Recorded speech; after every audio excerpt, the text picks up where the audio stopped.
Okay, somebody on here asked me how I fit my Joolca, all the stuff, my little bucket, and the extension hose all in a Nomad kit. So I'm going to try and show you here, try and do it in one take. Key to this whole thing is hose management.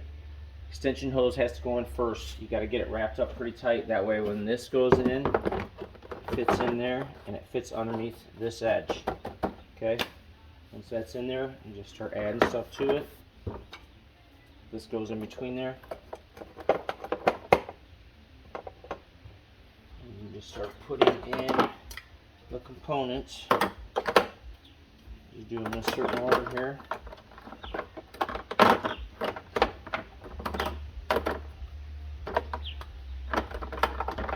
And I'll mess them all up because I'm trying to show you.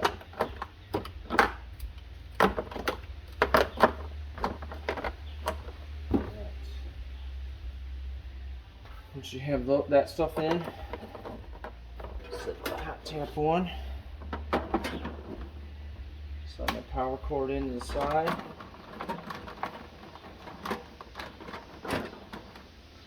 This is the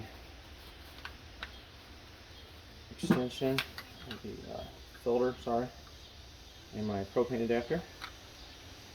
And crown royal bag. Slide that in there. Like that.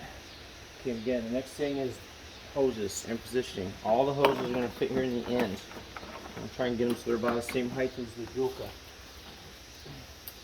When you get down to the last hoses, you might have to tuck ends down in or send the ends to the side.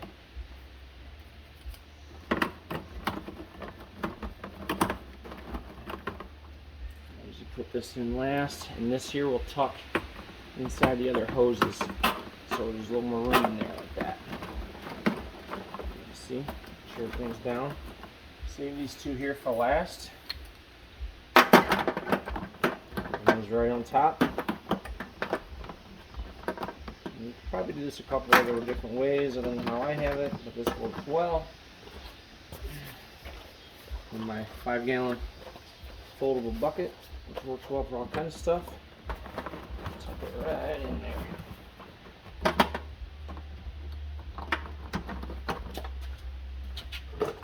And the lids go right on top. There you go. Again, hose management. Make sure that one hose is down in there underneath, and all the other ones tuck in. It's easy. You could probably put a few more things in there if you need to. Hope this helps some.